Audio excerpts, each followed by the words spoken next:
In Ethiopia, CST have been working for more than 4 decades in different regions. Among one of our strong presence area includes Borana zone of Oromia region. Borana is a pastoralist community living with rearing of animals, but also started recently farming. But the area is very much affected by rain shortage and recurrent drought. Borana is also among one of the areas where there is a huge inequality between men and women. And inequality is among a problem, and inequality is manifested in lots of gender-based violence issues. Women don't have right to inherit, for example, right to manage resources.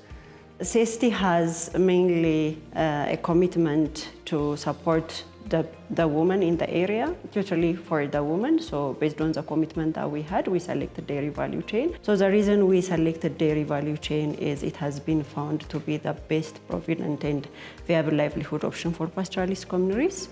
Not only that, but also the women are the one and the only who has the right to decide on the income that they generated from the dairy sale. So the project we are implementing is called Developing Inclusive and Profitable Dairy Value Chain for Pastoralist Communities. The project has been implemented for 3 years, from 2020 September to 2023 December 31st of this year. While we start the dairy value chain, we came across to identify multiple problems in the sector or in the value chain, mainly in relation to the private sector engagements. They don't have access to input, access to finance, market, and there is no any private sector coming to the local areas or to the vicinities to buy the dairy from the community. In a way, as you know, dairy by itself is very perishable. So when it comes to the central market, it is already perished, and the income they were generating from the sale of the milk has been really compromised. Following that, we designed an intervention in collaboration with the communities through private sector engagement. Unlike other NGOs, we don't follow a direct handout in a way that increases dependency syndrome for the target beneficiaries. Rather, we follow market system development approach. So with this, we have identified 3 thematic areas for our implementation: women empowerment, livelihood intervention, and rangeland management to support the dairy production. At the middle of the intervention, we get challenged because of the recurrent droughts that happened in the area. So we were forced to change the value chain towards the other viable livelihood option identified or selected by our target beneficiaries. So those are income generating activities such as petty trading, goat value chain, like kind of conditioning and retailing those goats for better income. And they were also engaged in camel milk trade. So the methodologies that we were using has been transformative household methodology, functional adult literacy. The VSLA methodologies were the most proven under the women empowerment components that we were doing. We don't totally depend on economic empowerment. At the same time, we support our women to be more socially empowered through different leadership trainings, coaching, village level saving association, cluster level association, where they can access loan from that cluster level association.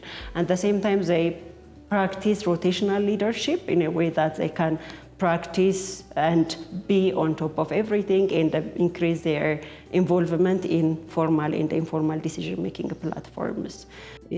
Kaan ammoo gama dhaabbata oppaati wal qabatee ganda 5 irratti jechuudha. Ganda 5 irratti ganda Bokkoola, Tuqaa, Arganne, Mudhiyaan bootiin maddoo wal qabatee gandoota 5 kan irratti dubartoota garee adda addaatiin gurmeessanii achi keessatti ammoo barumsa ga'eessotaan barsiisanii dubartoota hangoomsuu irratti hojjetanii akkasuma ammoo maatii moodelaatiin wal qabatee hojjetanii dhimma liqannoo liqeef qusannoolee wal qabatanii hojii bal'aachi irratti hojjetanii jechuudha. Qarshii liqeetiin ta'e hara baankii liqeetiin qarshii kennanii qarshii suniin jijjiiramanii daldalli liqaa uummatanii reeha gari bitate jireenyi fooyyeen karaa suniiniyyuu karaa inni oppaa kun hojjetteeni mootummaallee dabalatee wanni sun dassaadhee gabaas kanurra fudhate ta'eyyuu karaa baankii siiqee kanallee akkanaan qusatanii garee dubartii wal gargaarsa keessatti akkanaan gargaaramte ganda kan keessatti lafti dheedumsa kaduri ciran cuftinu maan taate laf dubartiin irra gurmoof taate ammas alquuqaan diqqaan tokkolleen barkallee baye sullee ayyuu dhaanatanii akkana namni duri qub waliin qabnelleen cufti qub wal qaba abbaan mana kaduri gaaddisan nam gadin dhiibne booran biratti niitiin dhiismanaan lakkifte hor deemtu waan ceeraati garee warga argaarsa tan wal qabate abbaan hubannu argate naan ufiyyuu hagar horaa niitiin ebelu deemte tijjinaaf jedhe hara kanalleeni hubannu akkana arganne warri kun wargalateeffamuu qabu warri kun warwaan akkana. Transformative household methodology that can initiate the better understanding between spouse and a wife about the household labor burden, so that the husband will be more supportive for the ladies, and we have a lot of case stories around that. Akkasumas ammallee deebi'ee warri kunini warroottan kukkunaadhu guyyootiif abbaan guyyoolleen hojii keessuniin hojii tichemmii suniin cimoo ta'anii jechuudha. Cimoo ta'anii badhaas gar kennanii argatanii badhaas argatanii turanii jechuudha. Faayidaan inni maatii kanaa buuse yeroo duraanii uummati keen kunini akka malee cunqursa baay'ee jal turanii jechuudha. Dhiirsi niitiin ajajamu, niitiin dhiirsaan ajajamtu. Deebisee eegi barumsa kana kenneef booda barumsa kana akka malee maachanii namootan hedduun warroottan hedduun akka malee dansaa jedhanii faayidaa guddoo irraa argatanii jechuudha. Dhiirsilleen niitii qarqaaraa ture jechuudha. Niitilleen dhiirsi qarqaaraa ture jechuudha. Miidhamti tokko malee akka haadhi man isa miidhame deebisatti akka abbaan warsuun hin miidhame qarqaaraa turanii jechuudha. Faayidaan irraa argadde uummata kiyyaalleen irraa argate eegi suni itti fufumaa jira jechuudha. Eegi direjjitiin kun nurra dhaabbateen boodallee hangammaatti hojjechiisu jira jechuudha. So under the livelihood component also, the engagement of those private sectors has really enhanced the sustainability and their access as well as participation for better information towards market, for better market access, for input and a skill in a way that it will be more sustainable for our target beneficiaries.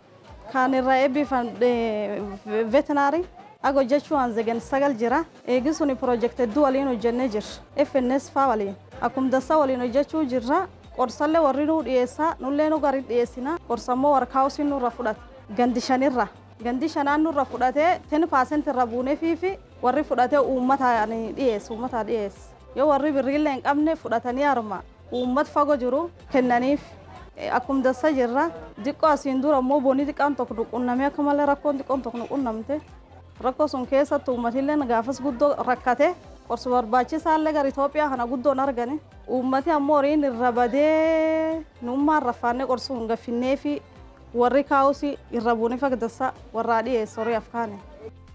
Ammaananii kaalleen kagadi fidu duddaan gardibii guuran gosa gaala deemanii guuran gosa deemanii guuranii asii walti fidan bakka tokko walti fidanii motorin faasisaa turra deebisi ammoo namni rafuu na warkan cufnatti irra fuudhee maqaa isaanii qabadhee hookki isaanii qabadhee beesi galchaaf nalleen bu'ati irra kutadhee warrillee kutata guyyaatti waan fudhan qabna nyaati ijoolleetii fi waan guyyaa qusanne laf keeyyan birri 20 nami cuftiin iyyuu ka erga tokko cuftiin iyyuu bu'aa irra keeyyata hojii citu namu mataan nama cufti yoo diqqaate birri dhibbicha jaan fudhata.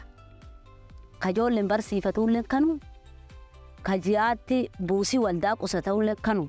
Under the rangeland management also, the reseeding practice, the engagement of the women around different multi-purpose tree production with the place or with the areas that we have reserved around the dams that the government has conducted has also enhanced their food security and income.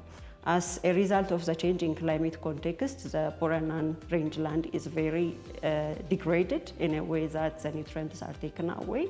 So through intercropping crops or foliage that has high capacity of nitrogen fixation, we have intercropped and we have piloted those initiatives. The other one is Borana is well known to have an open grazing for their cattle that can result for compromised production and access to forage for later use. So what we did is we built their capacity to have cat and carry practice and through enclosure, reseeding, and enough amount of grass or forage production in the area. Not only that, but also we were engaging the local communities for purchasing an insurance, because the area by itself is prone to climate change, as you know. So if they have purchased an insurance in advance so that their livestock they can have access to livestock feed for later use based on the payouts that they will receive from the insurance company. So this year around 29 million birr has been paid out for insurance as a result of the drought that has occurred in the area. Hojiin tuni siifatti armirraan nu hojjate. Hojiin siifaan armirraan nu hojjattuun dubartoota garee 25 ijaarte nam dhibba armirraa gurmeessite hojjachiifte jechuudha. Siifaa galatisii galati guddaa qabdi. Galatisii hojjaa ammontaan siifaan nurra haatellee waan guddoo lafaan nu lakkifte nu bira deemte galata qabdi. Yoo ammoo waliin jiraannellee waggaa hedduu waliin qara jiraanne galata qabdi. Wanni siifaa wal qabata waan akkana kan nu hojjette. Waggaatti wanni kuniin waggaatti biqiltuun waggaa dheerallee irra keessa hin jirti. Biqiltuun amma akka maangoo kuniin waggaa dheerallee turti. Kulleen ammoo sanyiin diqaalomsan. Sanyii sun gaffidanii wanni akka buna faana mumayyuu midhaan baaftee jirti jechuudha. Wanni akka mappeeraa faana midhaan baaftee jirti. Kun ammoo waggaatti yeroo afuriyyuu irraa hin oomishatan. Jisa sadiin jechuudha. Wanni kun waan jisa sadiitu dhaqqabe jisa sadiitti irra nyaatanii waggaatti marki sadii marki afur akkas irra nyaatan jechuudha.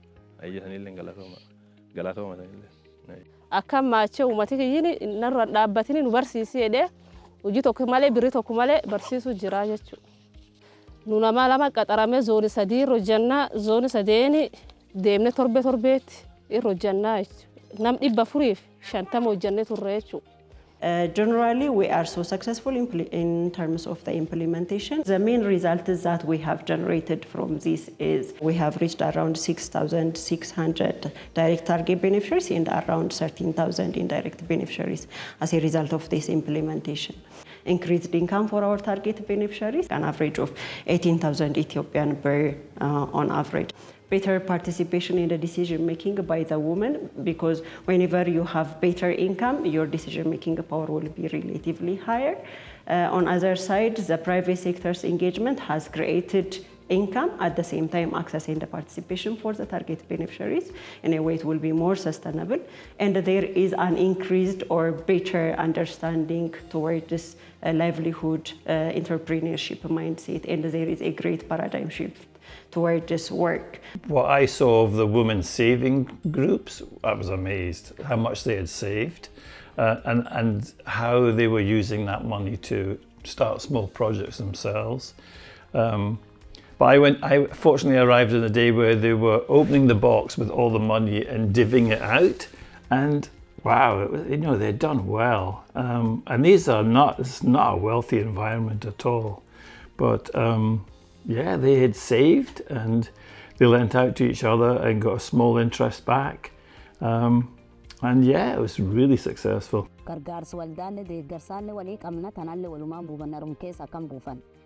Ana walta qabane dhufirra naannoo teentanatti ganda keen kanaatti aanani larma dhufanii bitatan namni qabne illee dhufe addeessi arma argataa gam tokkooni uumatee jiruullee uumatee ganda kanaallee ittiin fayyadama. Addeessi aanan walta qabina kana waan argatu namni gardhibii barbaade deemee guura gardhibii kan barbaade fida ammoo asitti fulaan aananii tana jedhanii akka sokkoo mooyyalee kaan armaan dhufanii addeessi dhufanii arma bitatan jechuu kan qabne illee. Uummataallee akkan tajaajila ofiillee akkan bu'a buufachaa jirra. Faayidaan isaanii kanaa jedha. Ufuuyyuu waliin nu qaba. Dubartii callaa ka dhiirti keessa hin jirre. Dubartii angoosinaa. Dubartii angoosu jedhee dubartii angoosinaa jedhee wanta qabna. Angoomsuun soda dubbachuu mirgu fiitii nami beekee falmachuu waan jiruu jireen nufiillee nami beeku. Akkas isan barsiifnaa jedhanii takkanaa walta nu qabanii jiruu jireen kennallee nu barsiisanii soda duwwaa yaanee dubbachaa turre. Mirga keenya yaanee falmachaa turre barumsisaan irraa arganne waa warri walta nu qabeen gurmaa'inne kennumnaallee walta dhuumne gurmoomne qarshiillee walta buufanne wal gargaarree rakkoo keessa wal baasu hubannoo kaan hin qabne walii kennu warrilleen hubannoo gargariin cinna addaan nuu kennaa ture warra kun cufaayyuu hubannoo gargariin cinna nuu kennaa ture waliin nu qabe gurmaa'innaallee waliin gurmoomne hojjechaa turre tanumirraatti hubannoo gargariin cinneellee nuu kenne barumsallee baradha illee nu barsiisa. Ta'ee barsiisa nu ramadanii ka qarshii warri baasuuf ka warri mindessu barachaa turre. Aanaa sun namni aanaan ergatu sun cuftiin iyyuu qalaamuun qorata nama amtan koota hojjetanii harkaan barreesse harkaanii firmi jiru cufti qalaamuun firmaa jechuudha. Namni cufti qalaamuun firmaa harkaanii firmu bu'aa faayidaa ta'een wanni nu addaan gargar baafne qorannuuni barumsi suni waan aanan irraallee sila duriin hojjettee karoorisii guddaan waan aanan irraa aanan bonee dhufe. So the key takeaways from this implementation were the private sector engagement is very successful and important for the sustainability of the target beneficiaries.